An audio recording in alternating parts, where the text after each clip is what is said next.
Assalamualaikum warahmatullahi wabarakatuh. Perkenalkan, nama saya Nosanto, NPM 2062201096 dari Prodi Akuntansi Fakultas Ekonomi dan Bisnis Universitas Muhammadiyah Bengkulu. Dalam video kali ini saya akan mempresentasikan proposal penelitian saya dengan judul Pengaruh Modal Intelektual, Tata Kelola Perusahaan, dan Ukuran Perusahaan terhadap Nilai Perusahaan yang dimediasi oleh keunggulan bersaing. Yang pertama ini ada latar belakang. Tujuan utama perusahaan untuk mencapai keuntungan setinggi-tingginya dengan mensejahterakan pemiliknya serta investor dengan meningkatkan nilai perusahaan. Menurut Iman dan kawan-kawan 2021, tujuan sebuah perusahaan tidak banyak terdapat perbedaan. Perbedaan hanya pada penekanan yang ingin dicapai oleh perusahaan. Menurut Dewi dan Sujana 2019, adanya peluang investasi dapat memberikan nilai positif tentang pertumbuhan perusahaan di masa yang akan datang, sehingga dapat meningkatkan nilai perusahaan yang tercermin melalui harga saham.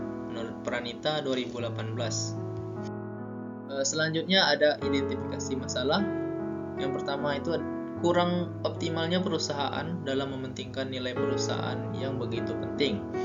Yang kedua, semakin menurunnya permintaan saham, maka nilai perusahaan akan menurun juga. Selanjutnya ada batasan masalah. Dalam penelitian ini, penulis membatasi masalah untuk menghindari ruang lingkup yang meluas dan dapat mencapai tujuan penelitian.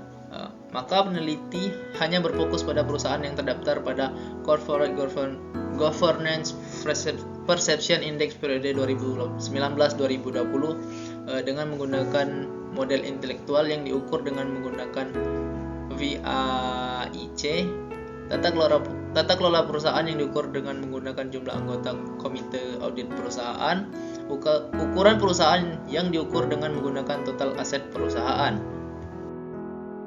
Selanjutnya ada rumusan masalah.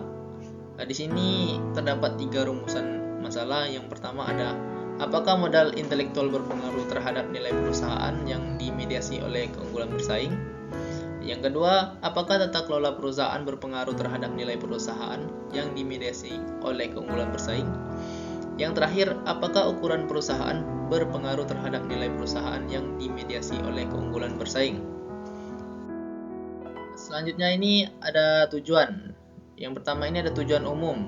Berdasarkan rumusan masalah, maka tujuan umum dalam penelitian ini adalah untuk mengetahui pengaruh modal intelektual, tata kelola perusahaan, dan ukuran perusahaan pada perusahaan yang terdaftar di Corporate Governance Perception Index periode 2019-2022. Selanjutnya ada tujuan khusus. Di dalam tujuan khusus ini terdapat 3. Yang pertama, mengetahui pengaruh modal intelektual terhadap nilai perusahaan yang dimediasi oleh keunggulan bersaing.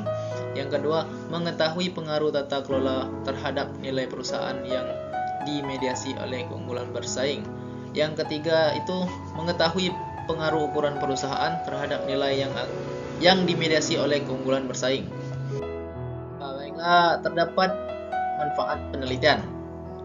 Yang pertama itu bagi perusahaan. Hasil dalam penelitian ini diharapkan dapat memberikan manfaat kepada perusahaan untuk lebih meningkatkan nilai perusahaan di masa yang akan datang. Yang kedua, bagi investor, hasil dalam penelitian ini diharapkan memberikan manfaat bagi investor sebagai informasi mengenai nilai perusahaan untuk keputusan investasinya. Yang ketiga, bagi pembaca, hasil dalam penelitian ini diharapkan dapat memberikan manfaat bagi pembaca sebagai bahan referensi empiris. Dan yang terakhir, bagi peneliti, hasil dalam penelitian ini diharapkan dapat memberikan pengalaman dan memperluas pengetahuan mengenai pengaruh modal intelektual, tata kelola perusahaan, dan ukuran perusahaan terhadap nilai perusahaan. Selanjutnya, ini ada metode penelitian, tempat dan waktu penelitian. Penelitian ini dilakukan di Corporate Governance Perception Index Indonesia dengan pengambilan data melalui website. Penelitian dilakukan dalam kurun waktu 4 tahun, yakni dari tahun 2019 sampai dengan 2022. Metode penelitian. Jenis penelitian yang digunakan adalah penelitian dengan metode kuantitatif, yaitu suatu konsep atau ide yang diukur dengan menggunakan teknik yang menghasilkan angka-angka. Selanjutnya ada populasi dan sampel. Populasi yang digunakan dalam penelitian ini adalah seluruh perusahaan yang terdaftar di Corporate Governance Perception Index periode 2019 sampai 2022. Sampel. Dalam mencari sampel ini memiliki kriteria-kriteria. Yang pertama ada perusahaan-perusahaan tersebut terdaftar di Indeks Persepsi Tata Kelola Perusahaan selama periode 2019-2022. Yang kedua, perusahaan menerbitkan laporan keuangan untuk tahun 2019 sampai 2022. Selanjutnya ada teknik pengumpulan data. Penelitian ini menggunakan data sekunder dengan jenis data dalam kurun waktu 2019 sampai dengan 2022. Dalam penelitian ini, penulis memperoleh data sekunder dengan mengutip literatur pada catatan dan buku berupa laporan keuangan publikasi perusahaan, laporan pemerintah, buku-buku, dan artikel. Adapun teknik analisis datanya, yang pertama itu analisis regresi linear berganda, yang kedua analisis jalur. Demikianlah presentasi proposal dari saya. Lebih kurang saya mohon maaf.